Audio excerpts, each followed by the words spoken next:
श्याम सुंदर को देखने के बाद फिर कोई और भाया नहीं। जित देखूं उतित श्याममयी है, जहां देखते हैं फिर आपको श्याम सुंदर ही देख रहे हैं। ये देखो श्याम, ये देखो श्याम, यही तो है मेरे जीवन प्राण। फिर जहां देखोगे वहीं श्याम सुंदर दिखेंगे। ये देखो श्याम, ये देखो श्याम, यही तो है मेरे जीवन प्राण। कोई पीले वस्त्र में घूम रहा है तो महाराज उसको देखते ही आपके नेत्र सजल हो जाएंगे। आप कहोगे क्या हो गया, पता नहीं, इसके पीत वर्ण में मुझे श्याम सुंदर जैसा अनुभव हुआ। किसी सांवले व्यक्ति को देखोगे तो उसको देख के नेत्र सजल हो जाएंगे, उसकी श्यामलता में आपको कृष्ण दिखने लगेंगे। कोई व्यक्ति जो सीधा नहीं चल पाता है, उसके पैर जन्म से ही त्रिभंगी है, लोग देख के उसका उपहास करते हैं, पर आप उसको देख के भावुक हो जाओगे। उसमें भी आपको श्याम सुंदर का अनुभव होने लगेगा। ठाकुर जी से प्रेम होगा, इस बात का प्रमाण है कि फिर आप किसी भी व्यक्ति को देखोगे उस व्यक्ति में एक गुण के रूप में कृष्ण दिखने लग जाएंगे। सर्वम खलु इदम ब्रह्म, सब में ब्रह्म विद्यमान है और वह ब्रह्म आपको दिखने लगेगा सब जगह। नैनाभिराम बंक मुस्कान, नैनाभिराम बंक मुस्कान। ठाकुर जी हंसते कैसे हैं? हमारे ब्रज के आचार्यों ने वर्णन किया, बंक चितई मुस्काई के, सुंदर बदन दिखा। बहुत सावधानी से सुनना। ठाकुर जी को बांके बिहारी बोलते हैं क्योंकि उनके पाम टेढ़े, उनके हाथ टेढ़े और उनको मुख टेढ़ो नहीं, उनकी हंसी भी टेढ़ी है। ठाकुर जी पूरे नहीं हंसते, केवल एक तरफ के ओष्ठ ही पीछे जाते हैं। ठाकुर जी के बांके हंसते हैं। अद्भुत हंसी है ठाकुर जी की। कोई हंसे, बांको हंस के दिखाइयो, कहते हम तो विचित्र रोल लगेंगे, बांके हंसेंगे तो। बांके मतलब आधे हंसो बस, पूरे नहीं। ठाकुर जी कैसे हंसते हैं? नैनाभिराम बंक मुस्कान और बौह मरोड़। जैसे ठाकुर जी अपनी बौह मरोड़ते हैं तो क्या होता है? बौह मरोड़ लजावत काम। कामदेव को लज्जा आने लगती है अपने ऊपर। इस ब्रह्मांड में देवताओं में सबसे सुंदर कौन है? कामदेव। लेकिन ठाकुर जी जैसे ही अपनी बांह मरोड़ते, कामदेव को भी लज्जा होने लग जाती है। ऐसे श्याम सुंदर। ये देखो श्याम, ये देखो श्याम, यही तो है मेरे जीवन प्राण। अभी हमें प्रेम हुआ नहीं है। ठाकुर जी से प्रेम होने का मतलब है जिसको देखोगे उसमें श्याम सुंदर। ठाकुर जी से प्रेम होने का मतलब है किसी में अवगुण का दर्शन नहीं होगा, सब गुणवान ही लगेंगे आपको। कोई कितना भी बैरी व्यक्ति क्यों ना हो, कोई कितना भी कामी, क्रोधी, लोभी, ईर्ष्यालु व्यक्ति क्यों ना हो, कोई कितना भी राक्षस प्रवृत्ति का क्यों ना हो, आपको उसमें भी गुण ही दिखेगा। कृष्ण प्रेम का ये स्वरूप है। प्रहलाद जी को अपने पिता में अवगुण नहीं दिखते हैं। प्रहलाद जी को लगता है पिताजी को अभी ज्ञान हुआ नहीं है, बस इतना ही लगता है उनको, बाकी तो वो गुण ही गुण देखते हैं। अपने पिताजी को खूब प्रणाम करते हैं, खूब वंदन करते हैं, जबकि पिता मारना चाहते हैं प्रहलाद को। लेकिन कृष्ण प्रेम का इस स्वरूप है कि उसमें अवगुण दिखता नहीं है। उसमें अवगुण का दर्शन नहीं होता।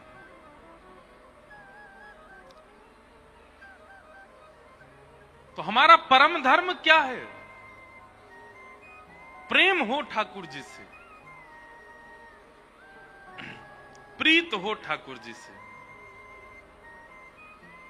और वह प्रीति होगी तो जो मैंने अभी लक्षण बताए ऐसे लक्षणों का अनुभव होने लग जाएगा। आप सवई पुंसाम परो धर्मो यतो भक्ते दोक्षजे। अदोक्षज भगवान की प्रीति होना, भक्ति होना, प्रेम लक्षणा भक्ति होना, यही प्राणी मात्र का परम धर्म है। अहितुक्य प्रतिहता। और कैसी भक्ति हो? बोले अहितु की भक्ति। अहितु की भक्ति किसको कहते हैं? किसी भी सिचुएशन के आने पर, किसी भी स्थिति के आने पर आपकी भक्ति टूटे ना, आपका विश्वास टूटे ना। अभी क्या होता, हमारी भक्ति कैसी? हम ठाकुर जी का भजन कर रहे हैं, ठाकुर जी की भक्ति कर रहे हैं, और कहीं कल को हमारे साथ कोई अनहोनी हो जाए, हमारे परिवार में, हमारे साथ, हमारे किसी प्रिय के साथ, हमारा तुरंत ठाकुर जी से संबंध टूट जाता। ठाकुर जी, हर जन्माष्टमी को आपका भोग लगाया, ऊना में जितनी कथा हुई हमने सारी सुनी, सब कुछ अच्छे से हमने किया, आपने हमारे परिवार के साथ ऐसा क्यों किया? यही अविश्वास है। कई बार देखा है मैंने, कई लोग हमारे ही श्रोता हैं, बहुत दिन से कथा सुन रहे हैं, उनके जीवन में कुछ ऐसा हो जाता है, वो तुरंत कहने लगते हैं, महाराज जी हमने क्या बिगाड़ा, हमने क्या गलत किया जो हमारे साथ ऐसा हुआ? जीवन में घटने वाली किसी घटना को ठाकुर जी से आप जैसे जोड़ देते हो, जीवन में होने वाली सुंदर बातों को क्यों नहीं जोड़ते? घटनाओं का ही क्रम ठाकुर जी से क्यों होता है कि ये ठाकुर जी ने मेरे साथ क्यों किया? यह अविश्वास नहीं। ठाकुर जी के प्रति कभी अविश्वास नहीं होना चाहिए। और एक बात और कह दें हम आपको, आप जितने ज्यादा भक्ति मार्ग में तत्परता से उतरोगे, उतनी कठिन परीक्षा होगी। सीधी बात है, क्लासरूम में जितना पीछे बैठोगे उतनी टीचर की दृष्टि में कम आओगे, और जितना आगे बैठोगे उतनी ज्यादा आप पे दृष्टि पड़ेगी। इसलिए बच्चे कई होते हैं जो पढ़ने में अच्छे नहीं होते, वो पीछे ही बैठते हैं। क्यों? हमारी कॉपी चेक नहीं हो जाए, हमारा एग्जाम नहीं हो जाए, टीचर कहीं हमसे कुछ पूछने ना लग जाए, वो पीछे बैठे रहते हैं। लेकिन जिसको भय नहीं होता, जिसको कुछ प्राप्त करना होता है, जिसको चिंता होती है कि मुझे रैंक लेके आनी है, मुझे अपने माता पिता को दिखाना है, मुझे स्कूल टॉप करना है, वो आगे ही बैठता है। टीचर पूछेंगे तो पढ़ के आऊंगा ना, बोलेंगे तो दिखाऊंगा ना। ठीक वैसे ही भक्ति मार्ग में भी जो दूर दूर ही खड़े रहते हैं, कभी मन हो गया तो मंगलवार को हनुमान जी पूज आए, कभी इच्छा हो गई तो शनिवार को कुछ कर दिया, कभी हो गई तो कथा में आ गए, वो फिर बैक बेंचर ही रह जाते हैं। लेकिन जो आगे आते हैं, तिलक स्वरूप करते हैं, कंठी माला पहनते हैं, प्याज लहसुन का परहेज करते हैं, नाम जप करते हैं, नाम साधन करते हैं, सत्संग श्रवण करते हैं, संत जनों को प्रणाम करते हैं, तीर्थ यात्रा करते हैं, एकादशी व्रत करते हैं, सारी निष्ठाओं का पालन करते हैं, तो फिर टीचर की दृष्टि भी ज्यादा पड़ती है, परीक्षाएं भी होती, परीक्षाएं भी होती। पर उस परीक्षा से वो व्यक्ति घबराता नहीं, उस परीक्षा से वो व्यक्ति विचलित होता नहीं, उसके चित्त में अविश्वास नहीं आता। भाई, विद्यालय में अध्यापक के द्वारा पूछे गए प्रश्नों से विद्यार्थी ये थोड़ी सोचता है कि ये मुझसे चिढ़ते हैं इसीलिए मुझसे पूछ रहे हैं। नहीं, वो आपको बनाना चाहते हैं इसलिए आपसे पूछ रहे हैं। ठाकुर जी जिसको बनाना चाहते हैं उसी की परीक्षाएं ज्यादा होती। इसलिए कैसी भक्ति करनी है? बोले अहितुक्य प्रतिहता, ना विच्छिन्न होने वाली भक्ति। कभी भी किसी भी स्थिति से आपकी भक्ति पर असर नहीं होना चाहिए। अभी हमारी स्थिति कैसी है, बहुत ध्यान से सुनना। आप रोज नियम करते हो, कोई भी नियम करते हो, कथा सुनने का करते हो, सेवा का करते हो, नाम जप का करते हो, कोई भी नियम करते हो, रात में पेट दर्द हो जाए, बुखार आ जाए, कुछ अस्वस्थता हो जाए, तो सवेरे बाकी के काम भले ही नहीं छूटे, लेकिन हम क्या कहते हैं, आज हमारी तबीयत ठीक नहीं, आज नाम जप नहीं कर पाएंगे, आज सेवा नहीं कर, ठाकुर जी सबसे पहले दूर।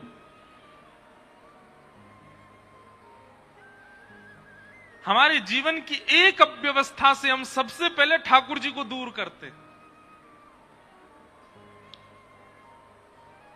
लेकिन हम जितने भी भक्तों के नाम सुनते हैं, चाहे वो नामदेव जी हो, चाहे वो नरसिंह मेहता हो, चाहे वो तुलसीदास हो, चाहे वो सूरदास हो, चाहे वो कुंभनदास हो, इन समस्त भक्तों ने अपनी जीवन में आने वाली घटना पे सब छोड़ा, पर भजन नहीं छोड़ा। कुंभनदास जी का तो ऐसा चरित्र आता है कि श्री कुंभनदास जी से किसी ने पूछा, आपके कितने बच्चे हैं? 7 बच्चे थे कुंभनदास जी के। पर कुंभनदास जी से कोई पूछता, आपके कितने बच्चे हैं? तो कुंभनदास जी बोलते, 1.5 बच्चे हैं मेरे। कितने बच्चे? कितने? 1.5। कुंभनदास जी से किसी ने कहा, 1.5 बच्चे? क्यों? बोले, एक तो मेरा पूरा बेटा है, पूरा बच्चा है। कौन? चतुर्भुज दास, क्योंकि वो पूरी तरह भक्त बन चुका है। और एक जो है वो आधा ही बालक है मेरा। बोले, आधा क्यों है? बोले, वो सत्संग नहीं करता, कथा में नहीं जाता, मंदिर नहीं जाता, पर गौ सेवा करता है, इसलिए आधा बच्चा है। और बाकी के बच्चे 5, बोले वो ना तो सत्संग करते ना गौ सेवा करते, इसलिए मैं उनको अपना बच्चा मानता ही नहीं हूं।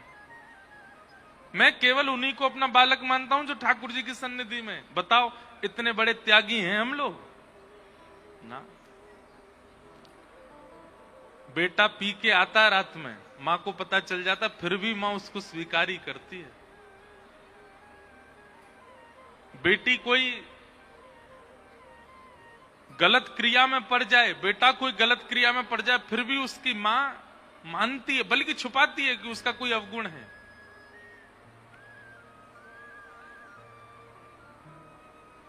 ये हमारा स्वरूप है, ऐसा हमारा स्वभाव है। हम उतने बड़े त्यागी नहीं बन सकते कि भगवत विमुख है, असंस्कारी यदि बालक बन जाए, तब भी हम उसको हृदय से लगा के रहते हैं। आजकल तो बड़ा विचित्र हो गया है, बच्चों में यदि सुसंस्कार आ जाते हैं, बच्चों में यदि भक्ति का भाव ज्यादा हो जाता है, तो माता पिता को चिंता होने लगती है। कुछ कोविड से पहले तक हमारे पास जो लोग मिलने वाले आते थे, वो ये कहते थे कि महाराज जी, हमारे बच्चे बिगड़ रहे हैं, हमारे बच्चे गलत काम करते हैं, आप इनको समझाइए, थोड़ा भक्ति भाव कथा सुना करें, आदि आदि। अब अलग हो गया है, अब आते हैं, बोले महाराज जी ये पूरे दिन नाम जपी करता, कथा सुनता रहता है, इसको बोलो। आज सुबह एक माता जी आई, उन्होंने कोई गलत भाव से नहीं कहा, उन्होंने तो अच्छे भाव से कहा। एक माता जी आई, उनके बेटे का था एग्जाम, तो बोली महाराज जी, मैंने इसको बोला कि तुझे स्कूल जाना है आज? बोले नहीं, महाराज जी आए, मैं मिलने जाऊंगा।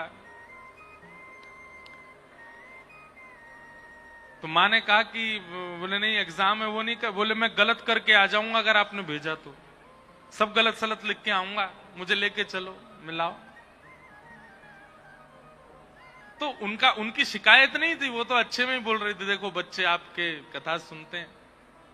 पर कई लोग शिकायत लेके आते हैं, महाराज जी इसको समझाओ, ये तिलक लगाता है, ये कंठी पहनता है, ठाकुर जी की सेवा करता है, ऐसे कैसे काम चलेगा?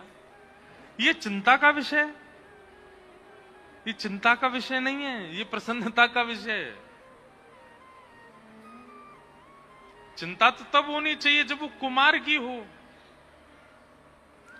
सद्मार्ग यदि बालक के चित्त में आ गया है, तो ये आपकी करनी से नहीं आया, ये उसके पूर्व के संस्कार हैं। मीराबाई के घर वाले माता पिता भी कभी कभी चिंतित होते थे कि ऐसा कैसे मीरा का परिवर्तन हो रहा है, ये क्यों इतनी कृष्ण भक्ति में आती जा रही है? क्योंकि मीरा उस जन्म की भक्त नहीं है, वो पूर्व जन्म की भक्त है। वो पहले एक माधवी नाम की गोपी थी, तब से उसके चित्त में भक्ति है। तो भक्ति कैसी होनी चाहिए? न विच्छिन्न होने वाली भक्ति, किसी भी स्थिति में, कैसी भी परिस्थिति में चाहे जो हो जाए, आपके चित्त से विश्वास डगमगाना नहीं चाहिए ठाकुर जी के प्रति। इसको कहते हैं अहैतुक्य प्रतिहता, अहैतुकी भक्ति। अगर ठाकुर जी से प्रेम करना है, ठाकुर जी से संबंध बनाना है, तो ऐसा बनाइएगा, इस विश्वास के साथ कि चाहे जो हो जाए, मैं ठाकुर जी को छोड़ने वाला नहीं हूं, मेरा प्रेम तो है, बना ही रहेगा।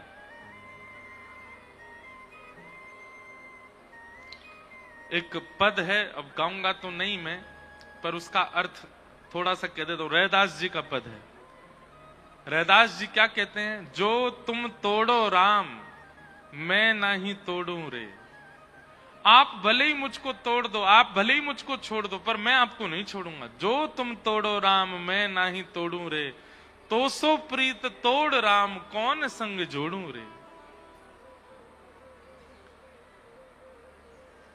अष्ट प्रहर एक ही आशा, मन क्रम वचन कहे रैदासा।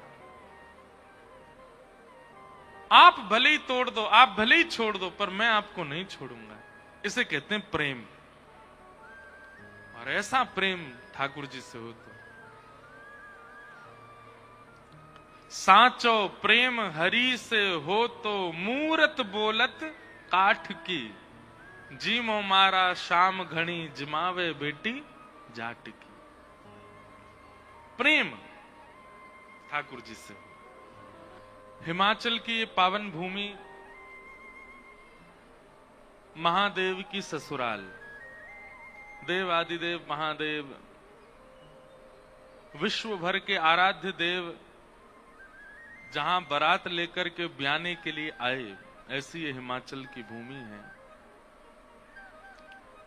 इसलिए महादेव के आप सब लोग हिमाचल में जो भी जन्मा है, जो भी हिमगिरी के आंचल में रहते हैं, वो सब महादेव के एक प्रकार से ससुराल पक्ष के हैं। और महादेव जो हैं वो हमारे ठाकुर जी के सखा हैं। तो ठाकुर जी के सखा होने के अब नाते तो बहुत हैं। वो उनको अपना स्वामी भी मानते हैं, गुरु भी मानते हैं, सखा भी मानते हैं, आराध्य भी मानते हैं। बहुत सारे संबंध हैं ठाकुर जी के और महादेव के। लेकिन महादेव का एक बड़ा विशिष्ट संबंध है, प्रेम सखा,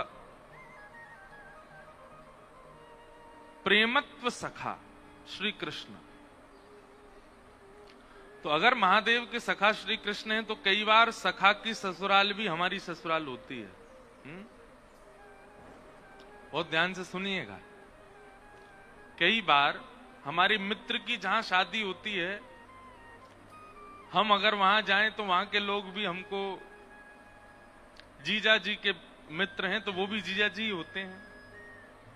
तो एक नाते से आपके जीजा जी, आपके जमाई राजा महादेव हैं, और महादेव के सखा होने के नाते ठाकुर जी भी आपके जमाई हैं। ठाकुर जी भी आपके जीजा जी लगते हैं एक प्रकार से। और क्योंकि हम उन्हीं ठाकुर जी के गांव के हैं, तो हम कौन लगे आपके? तो गांव के लोग भी वही लगते हैं। विनोद में कह रहे हैं कि हमको जीजा जी बोलने मत लग जाना। लेकिन देखो, अब प्रवक्ता है ना, वक्ता है, तो दिमाग ऐसे ही घूमता रहता है, चलता रहता है, कहां से क्या संबंध निकल आवे। भले ही जीजा जी बोलिएगा नहीं, पर जीजा जी जैसी खातिरदारी पूरी करिएगा। हम जहां रुके हैं वहां हमने 7 दिन के लिए बोल दिया है। आज तो एकादशी है, पर हमको केवल हिमाचली भोजन करना है। आप कृपा करके केवल हमको हिमाचल का ही प्रसाद पवाना। वो माता जी खूब बढ़िया बढ़िया, कल भी उन्होंने कुछ खट्टा मीठा कुछ अलग अलग बनाया था, हिमाचली प्रसाद। नित्य कुछ ना कुछ भाव। हमने की खातिरदारी पूरी करो, आपके जीजा जी के गांव के हैं हम। तो उस भाव से हिमाचल बहुत प्रिय है, प्रेमियों की भूमि है। यहां सब लोग बहुत सहज हैं, बहुत सरल हैं। भगवान करे कि आप सबकी सरलता सहजता बनी रहे, इसी में ही आप लोग आनंदित होते रहो। उसके पीछे एक कारण है कि देखिए, आधुनिकता जहां जहां प्रवेश करती जाती है ना, वहां के लोग सरलता भूलते चले जाते हैं। सब लोग इधर देखो, बहुत सावधानी से सुनो। हमको बहुत शांति में कथा करने का अभ्यास है, इसलिए बिल्कुल शांति से सुनना। आधुनिकता जहां जहां प्रवेश करती चली जाएगी, वहां के लोग असहज होते चले जाएंगे। हिमाचल के लोगों में सरलता और सहजता का कारण एक यह भी है कि यहां आधुनिकता और शहरों से थोड़ी कम है। आधुनिकता समझ रहे हैं, बहुत व्यवस्थाएं हैं। कल रात्रि में यहां कथा पूरी करने के बाद फिर एक जगह गया था, कहीं पहाड़ों में हवन करने के लिए। तो 8:30 लगभग 7:30 बजे तक मैं वहां रहा, और उसके बाद मैंने पूछा, अब आप लोगों का क्रम क्या है? बोले बस प्रसाद हम लोगों ने पा लिया है, 9 बजे तक हम लोग सो जाएंगे। 8:30 9 बजे तो वहां सच में ऐसा लग रहा था कि रात के 2 बज गए क्या। सब लोग सो गए। सुबह 4 बजे तक सब लोग उठ जाते हैं, 5 बजे स्नान ध्यान करके अपना सब कार्य में लग जाते हैं। हमारे दिल्ली में चले जाओ, बंबई में चले जाओ, अरे दिल्ली बंबई क्या बात कर, हमारे वृंदावन में ही चले जाओ। आधुनिकता जितनी ज्यादा बढ़ती चली जाती है, लोगों का दिनचर्या, लोगों का स्वभाव, लोगों की बुद्धि मनस्थिति उतनी ही विकृत होती चली जाती है। सौभाग्यशाली हैं आप लोग कि आप में अभी भी वह पुरातन भाव है। आप रात्रि जल्दी सोते हैं, सुबह जल्दी उठते हैं, अच्छा भोजन पाते हैं, अपनी जड़ें मजबूत करके रह रहे हैं। बस हिमाचल ऐसा ही बना रहे जैसा है। व्यवस्थाएं मानवीय सेवा की होनी चाहिए, पर बहुत आधुनिकता बढ़नी नहीं चाहिए। पहाड़ों में भी यहां का पानी भी बहुत शुद्ध है, यहां का पानी भी बहुत स्वच्छ है, इसलिए यहां का अनाज भी बहुत अच्छा है, यहां के लोगों का रंग भी बहुत अच्छा है, यहां के लोगों का ढंग भी बहुत अच्छा है। जैसा पियो पानी वैसी होवे वाणी, जैसा खाओ अन्न वैसा होवे, जैसा होवे मन वैसी होवे बुद्धि, जैसी होवे बुद्धि वैसा होवे स्वभाव, जैसा होवे स्वभाव वैसा होवे व्यवहार, जैसा होवे व्यवहार वैसी होवे क्रिया, और जैसी होवे क्रिया वैसी होवे गति। सब कुछ अन्न और जल पर निर्भर है। व्यक्ति का अन्न जल सुधर जाए तो उसका परलोक सुधर जाएगा। हमारे भारत में विकृति आती जा रही है, पर धन्य है आप हिमाचल के लोग, यहां अभी विकृति इतनी नहीं आई है। हमारा बस नहीं चलता, नहीं तो हम हनुमान जी की तपस्या करके हनुमान जी से कहें कि पूरे हिमाचल को लेकर के वृंदावन चलो। जैसे आप संजीवनी बूटी लेकर के लंका गए थे, ऐसे पूरे हिमाचल को उठा लो और उठा करके हमारे वृंदावन में धर दो। यमुना के उस पार हिमाचल, इस पार वृंदावन, कितना बढ़िया लगेगा है। लेकिन असंभव है, इस जन्म में तो असंभव है। पर एक बात और बताएं, देखो एक संबंध और हमको याद आ गया। हमारे यहां गिरिराज जी हैं। कौन है? गिरिराज जी, गोवर्धन नाथ। वो कहां से आए? वो भी हिमालय से आए हैं। तो आपके एक बालक, बालक तो नहीं कहेंगे, पर हां आपके एक पूर्वज हमारे वृंदावन में विराजते हैं। क्योंकि हिमाचल के जितने भी चोटियां हैं, हिमाचल के जितने भी पर्वत आकार हैं, ये सब आपके वंदनीय हैं, सब आपके पूर्वज हैं। तो आपके एक पूर्वज हमारे गोवर्धन नाथ श्री ब्रज में विराज रहे हैं, और वो भी हनुमान जी के द्वारा विराजमान किए गए, ऐसी कथा आती है।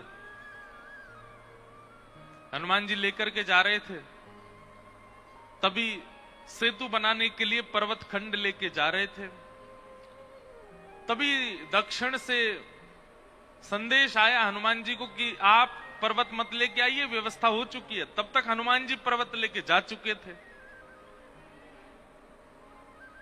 बहुत ध्यानपूर्वक सुनिएगा। तो हनुमान जी हिमालय से पर्वत लेकर के जा रहे थे सेतु बनाने के लिए।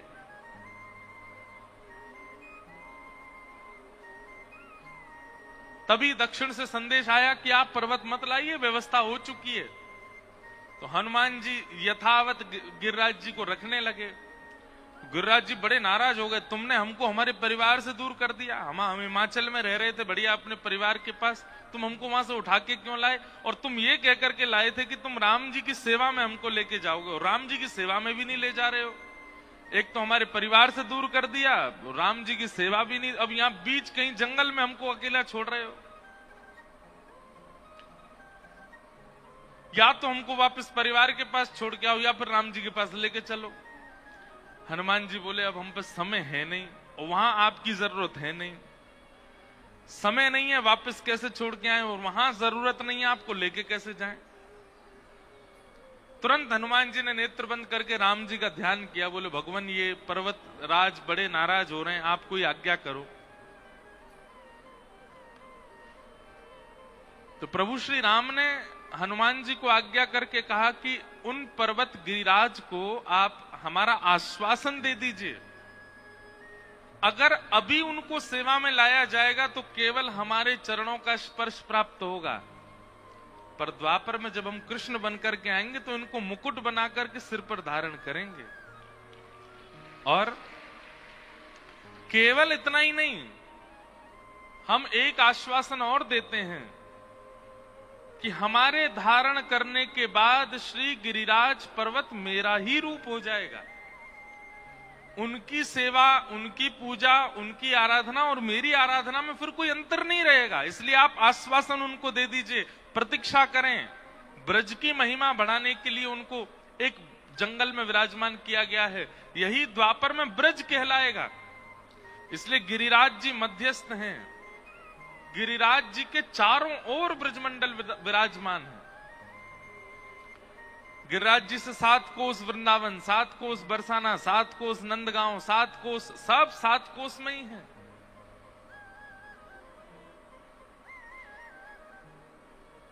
हनुमान जी ने कहा, हे गोवर्धननाथ, आप प्रतीक्षा करें, एक युग बाद जब भगवान कृष्ण आएंगे, इंद्र के मान को मर्दन करने के लिए आपको अपने नख पर धारण करेंगे, और उसके बाद आप उन्हीं के स्वरूप हो जाओगे।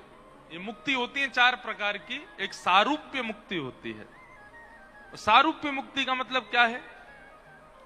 ठाकुर जी अपना रूप प्रदान करते हैं, और वो रूप श्री गिरिराज जी को प्रदान किया। तो आपके पूर्वज हमारे इष्ट हैं, हमारे वृंदावन में विराज रहे हैं श्री गोवर्धन नाथ। बोलो गिरिराज धरण की जय। इस नाते से भी आप सब लोग हमारे संबंधी हुए।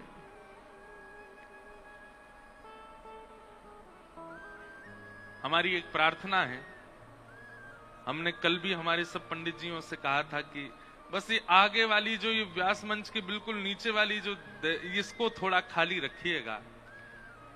आप लोग कथा के बीच में चाहे जो करें, पर कम से कम जब कथा चले तब यहां ना आवे बस, क्योंकि हम कथा भूल जाएंगे, और भूल गए तो फिर आप लोगों को दिक्कत होगी। इसलिए केवल ये सामने वाला जो हिस्सा है, इसमें हमारे विराजमान होने के बाद आप मत आइएगा।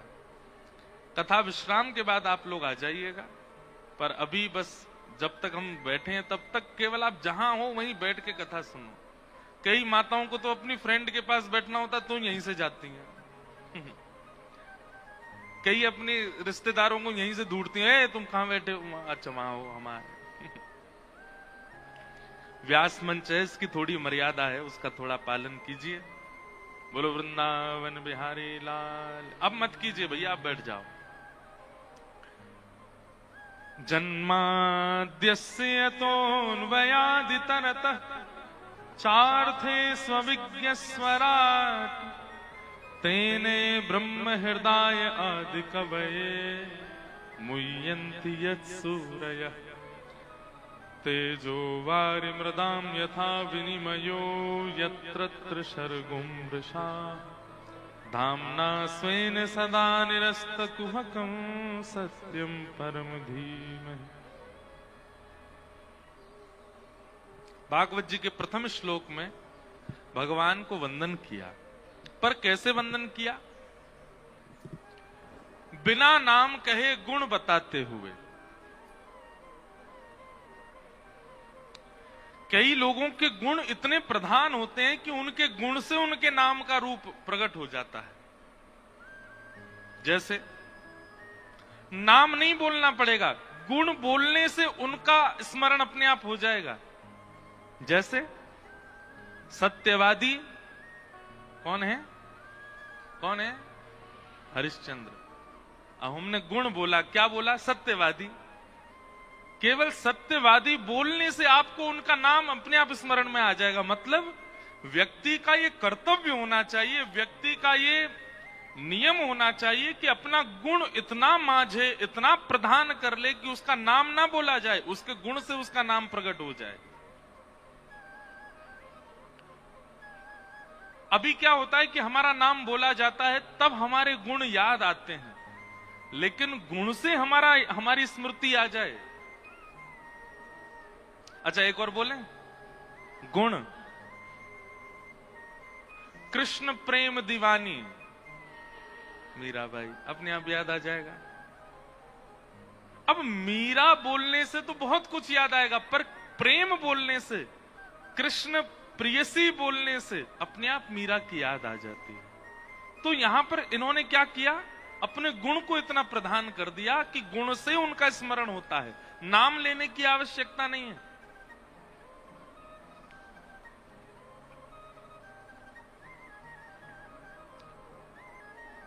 गुण प्रधान हो, हमारे गुण को चार लोग कहें, हमारे गुण की चर्चा हो, ये बड़ी बात नहीं, पर हमारा गुण इतना प्रधान हो जाए कि उस गुण को बोलने मात्र से हमारी स्मृति अपने आप हो जाती है। हमारे सतयुग त्रेता द्वापर के समस्त भगवत प्रेमियों के लगभग गुण ही प्रधान थे। जैसे धर्मराज। धर्मराज कौन है? युधिष्ठिर। धर्मराज युधिष्ठिर।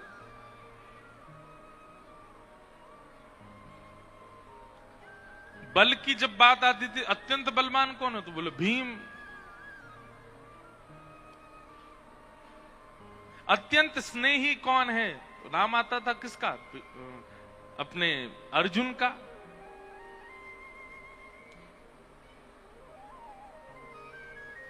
गुण प्रधान है, गुण से नाम की स्मृति होना, ये एक श्रेष्ठ बात है। यहां पर ठाकुर जी का नाम नहीं बोला गया है भागवत जी के पहले श्लोक में, केवल गुण स्वभाव बोले गए हैं और इन्हीं से ही भगवत स्मरण हो जाता है। जैसे कि जन्माद्यस्य यतोऽन्वयादितरतः, जो जन्म मृत्यु से परे हैं, जिनका जन्म नहीं होता, जिनकी मृत्यु नहीं होती, लेकिन यदि वो परमात्मा चाह ले तो जन्म लेता है।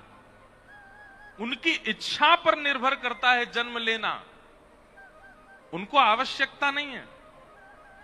जो जन्म मृत्यु से परे हैं, चार्थे स्वविज्ञ स्वराट, जो अविज्ञ हैं, अनविज्ञ नहीं हैं, सब जानते हैं, और स्वराट, उनको प्रकाश लेने की आवश्यकता नहीं। मैं आपको क्यों दिख रहा हूं? क्योंकि ये बड़ी बड़ी लाइटें लगी हैं।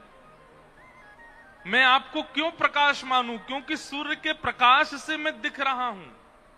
ये मेरा स्वयं का प्रकाश नहीं है, मैंने प्रकाश लिया है। आप क्यों दिख रहे हो? क्योंकि सूर्य का प्रकाश आप पर पड़ रहा है। यही सूर्य अगर अस्त हो जाए तो हम सब अदृश्य हो जाते हैं। अमावस्या की रात्रि को एक भी लाइट ना जलाओ, आप दिख जाओगे? नहीं दिख सकते। क्यों? आपका स्वयं का प्रकाश नहीं है, आपको प्रकाश उधार लेना पड़ता है। पर हमारे श्री कृष्ण कैसे हैं? अमावस्या की रात्रि को भी ठाकुर जी दिख जाते हैं। क्यों? उनकी कांति श्री कृष्ण है। जैसे एक मणि चमकती है, ऐसे श्री कृष्ण चमकते रहते हैं। एक रेडियम होता है ना, आपने कभी देखा, वो ट्रकों पर लगा रहता है पीछे, चमकीला चमकीला सा, वो अपने आप चमकता रहता है। अंधेरा हो, लाइट ना पड़े तो भी वो चमकता है। श्री कृष्ण की कांति ऐसी है।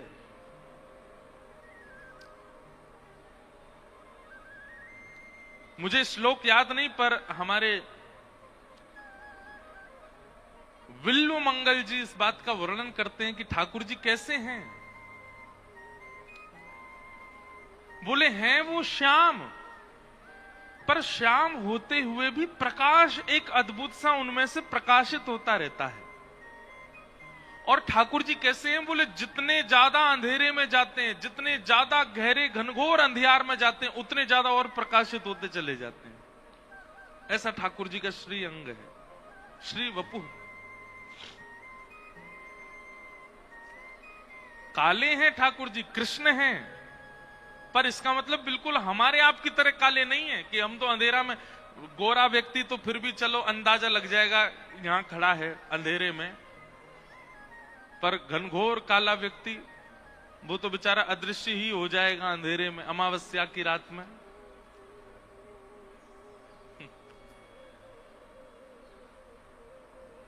ठाकुर जी कैसे हैं? बोले जितने अंधेरे में जाते हैं उतने ज्यादा और प्रकाशमान होते चले जाते हैं।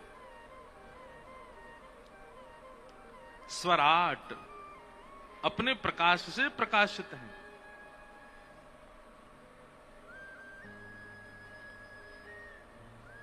बहुत सुंदर भाव। तेरो मुख नीको की मेरो श्यामा प्यारी, तेरो मुख नीको की मेरो श्यामा प्यारी। एक दिन बहुत सुंदर लीला है। ठाकुर जी और किशोरी जी दोनों वन में बैठे थे और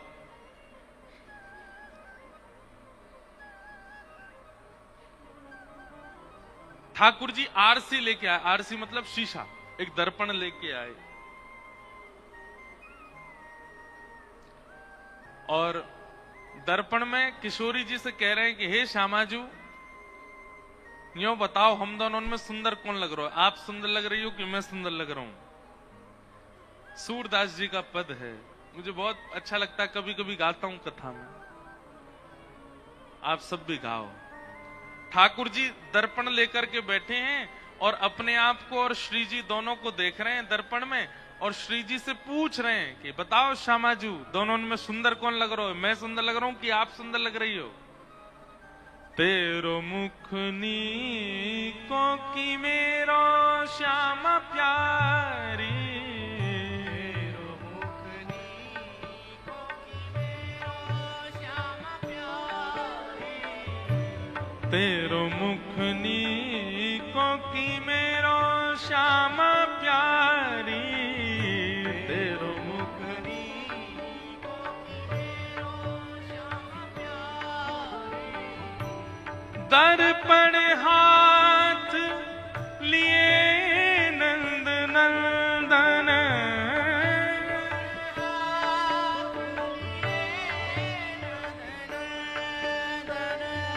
दर्पण हाथ लिए नंद नंदन,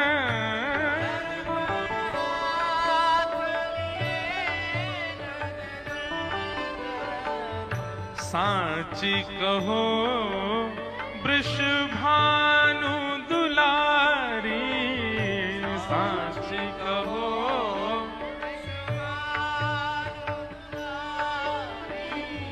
तेरो मुख नीको की मेरो श्यामा प्यारी, तेरो मुख नीको की मेरो श्यामा प्यारी। हे श्यामाजू, हम दोनों में कौन सुंदर लग रहा है? दिख के बताइयो। किशोरी जी प्रेमी है ना, तो प्रेम में तो स्वभाव होता है कि वास्तविकता नहीं बोली जाती है, ऐसा कुछ बोला जाता है कि दूसरा रूठ जाए। पत्नी भोजन बनाए और वो भोजन परोसती है, पति को फिर खड़ी रहती है, ये अब बोलेंगे कैसी लगी इनको सब्जी, दाल कैसी बनी है, आदि आदि। और पति पाता है, और पति को पता है कि ये सुनने के लिए खड़ी है कि मैं बोलूं कैसा बना है। पति जानबूझ के बोलता है वो बात नहीं है, स्वाद नहीं है, बढ़िया नहीं बना, तो पत्नी रूठ के चली जाती है। ये प्रेम में होता है, जाहिर है। ठाकुर जी पूछ रहे हैं, बताओ श्री जी दोनों में कौन बढ़िया लग रहा है? श्री जी अब उत्तर क्या दे रहे हैं? हमसे कहो तुम ही क्यों ना देखो, हमसे कहो तुम ही क्यों ना देखो। गाइए आप सब लोग भी, अच्छा लगेगा हमको। हमसे कहो तुम ही क्यों ना देखो, हमसे कहो क्या हम गोरी तुम श्याम बिहारी, हम गोरी श्याम बिहारी।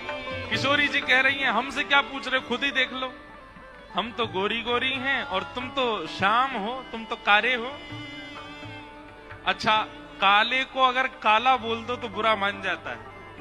हिमाचल में कोई काला होता नहीं वैसे, लेकिन काले को अगर कारा बोल दो, अब कई माताएं तो एक दूसरे को देख रही हैं, काला कौन है हमने होते नहीं काले, हिमाचल में सब गोरे ही होते हैं।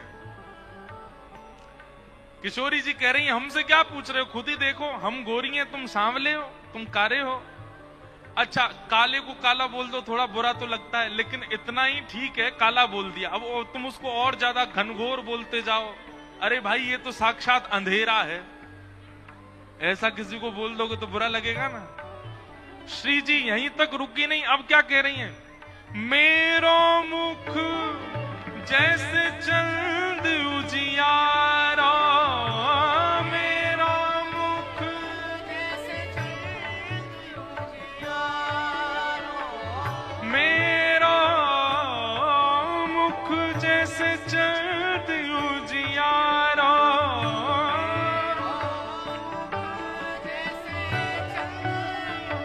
और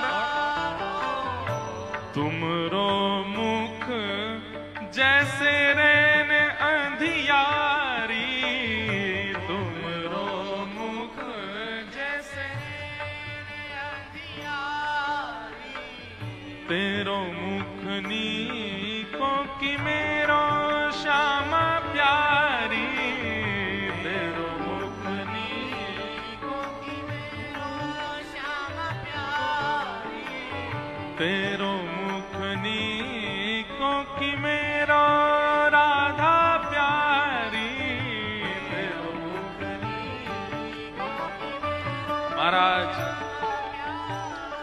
पहले तो ठाकुर जी से यूं कह दे कि तुम श्याम बिहारी, और इतने में ही नहीं मानी। श्री जी कह रही हैं मेरो मुख जैसे चंद उजियारो, तुमरो मुख जैसे रैन अंधियारी। बोले कैसी कैसी रात? बोले अमावस्या की रात, वो हो तुम तो। ठाकुर जी तो महाराज रूठ के बैठ गए। बोले कारो ही कह देती, बस इतने में ही बहुत है गो, तुम तो हमें अमावस्या की रात बोल रही हो। श्री जी कह रही तो बुरो काय को मानो, बुरो ना मानो मैं, मेरी एक बात सुन लो श्यामाजू। बोले कहा, तुमने अपने आप को चंद्रमा कह दियो। बोले वो तो हम हैं। बोले लेकिन याद रखियो, चंद्रमा तभी बढ़िया लगे जब अंधेरो हो, अंधेरो ना होगा तो चंद्रमा कोई ना पूछे।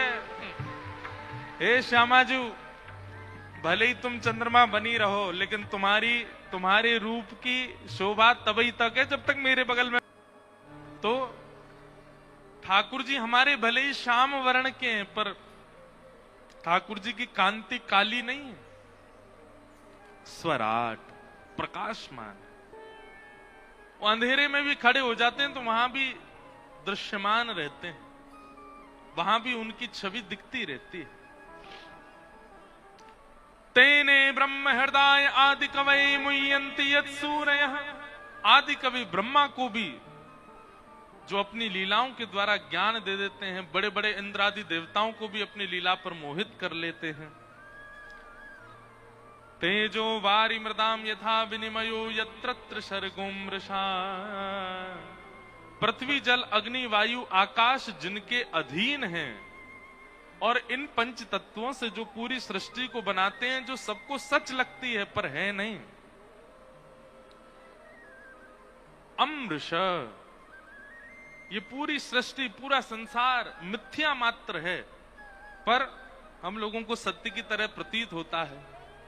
धामना स्वेन सदा निरस्तकुहकम सत्यम परम धीमहि। ऐसे परम सत्य परमात्मा श्री कृष्ण को हम बारंबार प्रणाम करते हैं। सत्यम परम धीमहि। भागवत जी के प्रथम श्लोक में ठाकुर जी के गुण गा करके वेद व्यास जी उनको प्रणाम कर रहे हैं। तो गुण से हमारी पहचान, ये हमारा कर्तव्य होना चाहिए। हमारा गुण इतना श्रेष्ठ हो जाए कि उसी से ही लोग हमें पहचान जाए। दूसरी बात, दूसरे श्लोक में विषय, अधिकारी, संबंध और प्रयोजन, 4 बातें बताई गई। भागवत का विषय क्या है, भागवत का अधिकारी कौन है, भागवत हमारा किससे संबंध कराती है और भागवत का प्रयोजन क्या है। बहुत सावधानी से सुनिएगा। सबसे पहली बात, भागवत जी का विषय क्या है। धर्म प्रोजित कई तवोत्र परमो।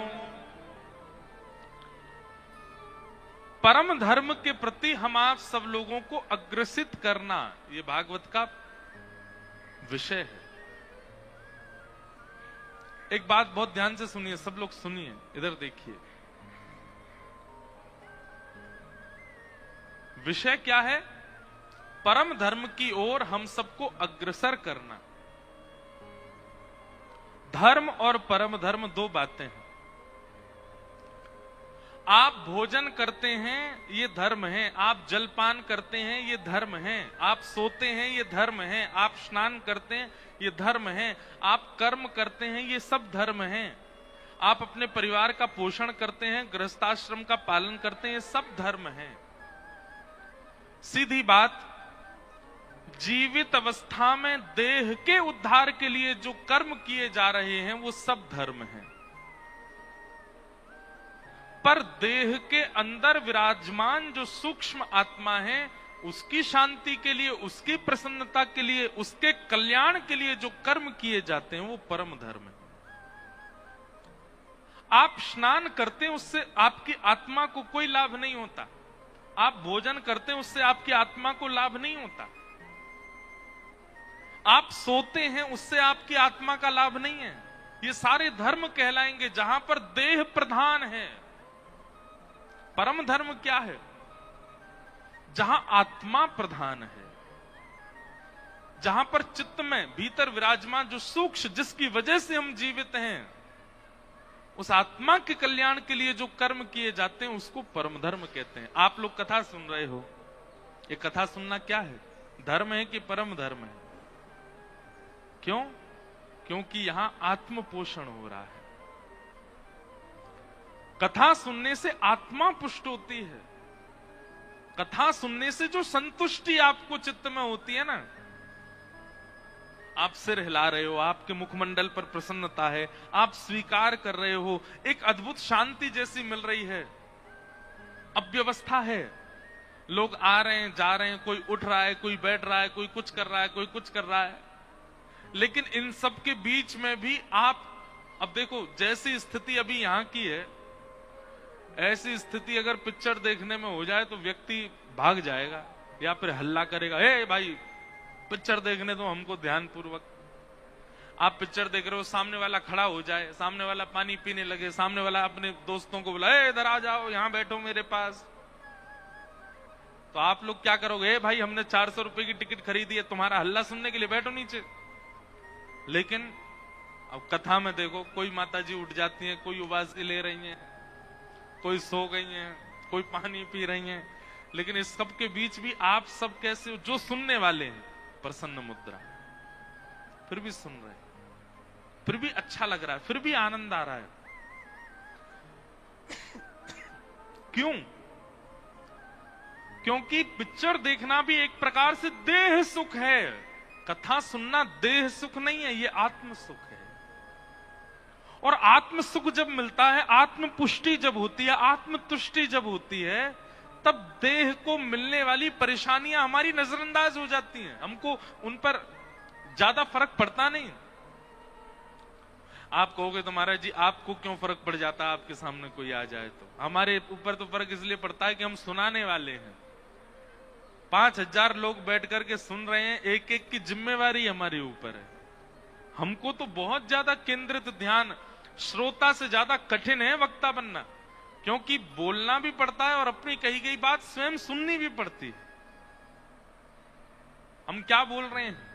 आपका काम तो केवल सुनना है, बोलना नहीं है। हमारा तो बोलना और क्या बोलना है वह भी विचार करना, और फिर बोली हुई बात को स्वयं सुनना। हमारा काम तो बहुत कठिन है, इसलिए हमारा ध्यान केंद्रित होना बहुत आवश्यक है। कहने का अभिप्राय, यहां पर जो भी हो रहा है उसके मध्य भी आप प्रसन्न क्यों हो? क्योंकि देह प्रधान नहीं है, आत्म प्रधान है। ये देह की पुष्टि की कथा नहीं है, ये आत्म पुष्टि की, आत्म संतुष्टि की कथा है। कथा का विषय क्या है? सप्ताह श्रवण के बाद 7वां दिन जिस दिन पूर्ण हो, 8वें दिन से आप और ज्यादा अपने आत्म तुष्टि के लिए प्रयास करने लग जाओ। ये कथा का विषय है। बहुत सावधानी से सुनिएगा। कथा सुनने के बाद भी व्यक्ति वैसा ही है। कैसा है? उसको भोजन में नमक कम लगता है, उसको रात्रि सोने के लिए एसी, कूलर, हीटर आदि की व्यवस्था चाहिए, उसको पहनने के लिए ब्रांडेड कपड़े चाहिए, उसको मेकअप चाहिए, उसको आदि आदि चाहिए। तो अभी उसने कथा सुनी नहीं है। कथा सुनने के बाद देह का अभिमान घटता है। कथा सुनने के बाद अभिमान शून्य होने लग जाता है व्यक्ति। और क्षमा कीजिए, अभिमान शून्य नहीं हुआ तो उसने कथा नहीं, व्यथा सुनी होगी। ज्ञान का अभिमान भी शून्य होगा, देह का अभिमान भी शून्य होगा, धन का अभिमान भी शून्य होगा। चित्त में जो भी अभिमान है वो सब शून्य होते चले जाएंगे। अगर धनवान बैठ करके कथा सुन रहा है तो 8वें दिन से स्वयं को धनवान मानेगा नहीं, या अपने धन का प्रदर्शन नहीं करेगा। अगर ज्ञानवान व्यक्ति कथा सुन रहा है तो 8वें दिन से अंतर्मुखी हो जाएगा। देखो, हमारे पास जो भी चीज आती है ना, हम उसको प्रदर्शनी बना लेते हैं। बहुत ध्यान से सुनिएगा। जैसे कि अगर व्यक्ति ज्ञानी है तो अपना हुलिया ऐसा बना लेगा कि उसके आने मात्र से सब लोगों को लगा ओ भाई कोई ज्ञानी आया है। होता है ना?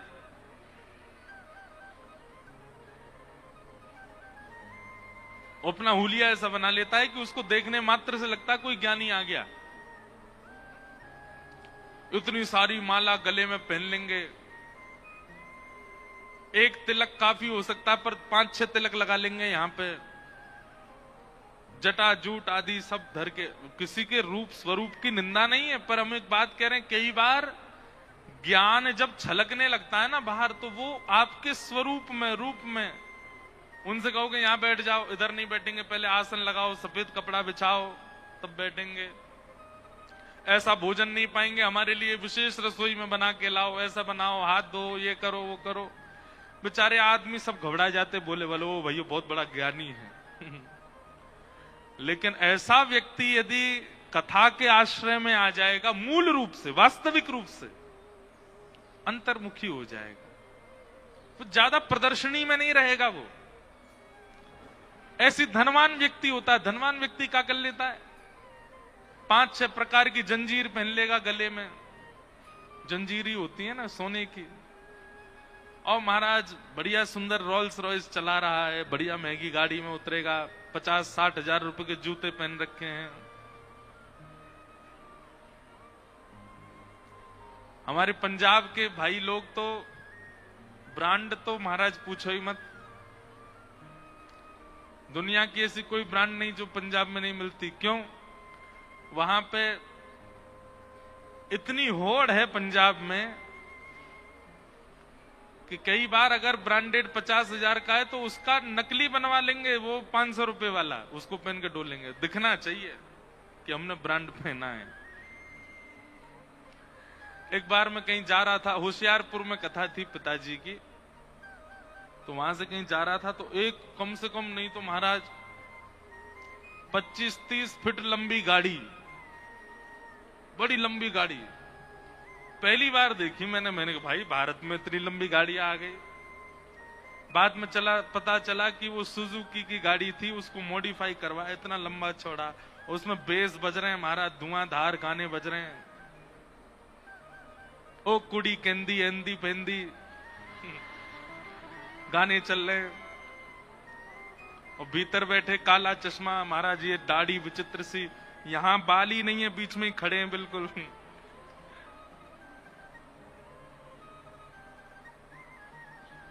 गाड़ी चला रहे, तो ये प्रदर्शन आ जाता है व्यक्ति के जीवन में। कथा सुनने वाला, सत्संग करने वाला, गुरु आश्रय में रहने वाला प्रदर्शन से बचेगा, वो अंतर्मुखी होता चला जाएगा जितना ज्यादा होगा। चाहे ज्ञान का प्रदर्शन, चाहे धन का प्रदर्शन, सब चीज के। एक बात और बताएं, भक्ति का भी प्रदर्शन होता है। कई लोग आते हैं मिलने के लिए, महाराज जी ऊना से हर 6 महीना में एक बस लेके जाता हूं मैं 200 लोगों की। कहां? गिरिराज जी परिक्रमा लगवाता हूं, फ्री ऑफ कॉस्ट, 1 रुपया नहीं लेता हूं उनसे। सबको भोजन कराना, प्रसाद कराना, ये कराना। अरे तो फिर इतना प्रचार क्यों? कथा सुनने वाला अंतर्मुखी नहीं हो रहा है तो वो कथा सुन नहीं रहा है। कथा सुनने वाला प्रचार नहीं करेगा, कथा सुनने वाला बताएगा नहीं। तो धर्म प्रोजित कई तवोत्र परमो, परम धर्म की ओर ले जाती है कथा। और परम धार्मिक व्यक्ति जो होता है वो देह से व्यवहार नहीं करता, फिर वो आत्मचिंतन में रहता है, ज्यादा से ज्यादा मौन रहेगा, ज्यादा से ज्यादा एकांत में रहेगा, ज्यादा से ज्यादा चिंतनों में रहेगा।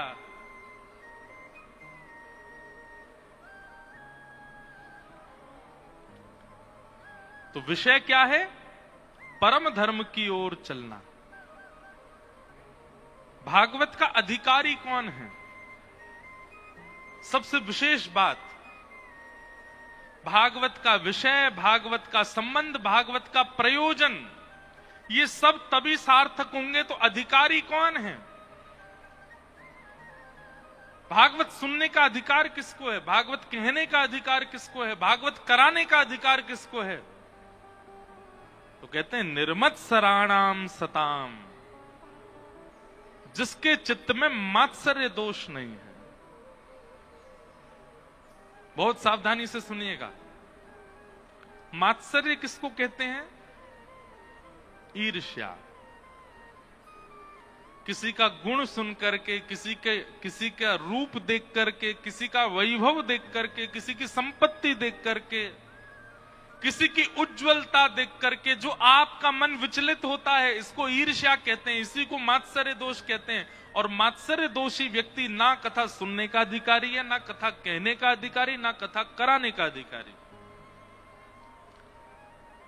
अगर आपके चित्त में ईर्ष्या है, अगर आपके चित्त में ईर्ष्या है, तो आप कथा में बैठ करके 7 दिन सुन के चले जाओगे, कुछ परिवर्तन, कोई लाभ नहीं मिलेगा आपको।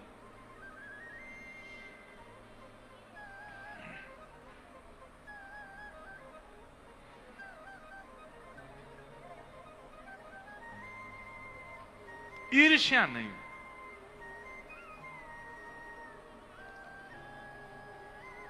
ईर्ष्या का दोष नष्ट होना चाहिए।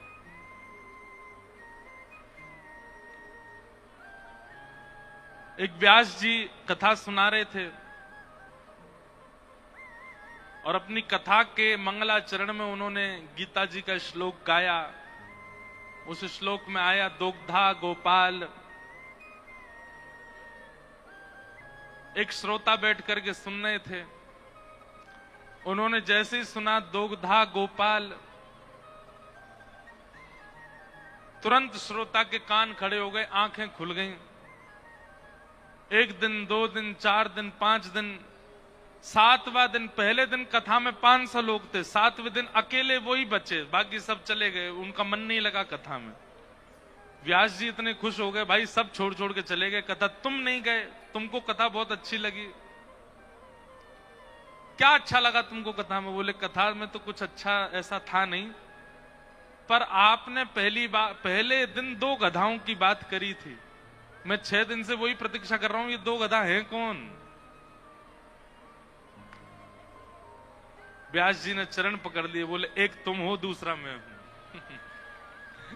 अरे भाई कथा में और भी बहुत कुछ कहा गया है, तुमको वही समझ में आया था। और वो दोगधा है, दोगधा मतलब दोहन करना, तो 2 गधा नहीं है वो। तो व्यक्ति जब ईर्ष्या निवृत्त न होकर के कथा में बैठता है तो फिर ऐसी चीजें सुनता है, ऐसी चीजें उसको समझ में आती हैं, ऐसी बातें ही वो सुन पाता है। कथा में बहुत कुछ कहा जाता है, पर लोगों का ध्यान किस तरफ जाता है, इससे उनकी मन की गति पता चलती है, मन की स्थिति पता चलती है। तो मात्सर्य दोष नहीं होना चाहिए। हम तो कहते हैं भैया कथा सुनने वाले व्यक्ति को कथा सुनने के बाद जिससे भी ईर्ष्या है उसको देखना चाहिए। अगर उसको देख करके फिर से ईर्ष्या हो रही है तो उसको फिर से कथा सुननी चाहिए, और तब तक कथा सुनता रहे जब तक उसका ईर्ष्या नष्ट ही ना हो जाए। अगर ईर्ष्या चित्त में बनी हुई है और आप कथा पे कथाएं सुनते जा रहे हो, कोई लाभ नहीं। एक प्रकार से कह दें तो कथा का फल क्या है? कथा का फल ही है ईर्ष्या निवृत्ति। ईर्ष्या समझते हैं ना, हमने बता दिया। कोई बहुत सुंदर है, आपको उसको रूप को देख के ही हो रही है, अरे यार ये इतना सुंदर क्यों है। कोई बहुत धनवान है तो उसके प्रति ईर्ष्या हो रही है, अरे इसने कोई टोना टोटका किया है, कोई बाबा जी के चक्कर में पड़ गया, वहां से लेकर के आया, उसी से इसका इतना धन बढ़ा है। ईर्ष्या नहीं। कथा सुनने वाला व्यक्ति तो सहज हो जाता है। कोई धनवान है, कोई रूपवान है, कोई बलवान है, कोई किसी भी चीज में आगे है, वो ठाकुर जी से यही कहेगा, और ठाकुर जी इस पर और कृपा करो, ये और आगे बढ़े, ऐसे ही उज्जवल भविष्य प्राप्त करता रहे। ये कथा सुनने वाले की स्थिति होती है, कोई ईर्ष्या नहीं करता। वैद्यम वास्तवमत्र वस्तु शिवदम। ईर्ष्या विमुक्त होकर के जब आप कथा सुनोगे तो क्या होगा? ठाकुर जी से आपका संबंध हो जाएगा, ठाकुर जी आपको अपने से लगने लगेंगे।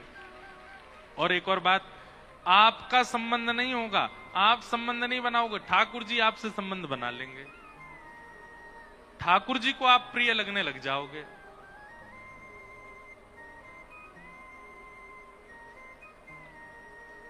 जगन्नाथ जी के कितने लोगों ने दर्शन किए? हाथ ऊपर करो। अरे भैया जगन्नाथ भगवान के इतने ही लोगों ने दर्शन किए। धन्य है, ऊना वासियों के चरणों में दंडवत प्रणाम कर रहे हैं। तुमने जगन्नाथ जी नहीं देखे आज तक? अरे यहां भी जगन्नाथ जी बैठे होंगे, कहीं ना कहीं चित्र देखा होगा जगन्नाथ जी के, देखे तो हैं, सबने देखे हैं।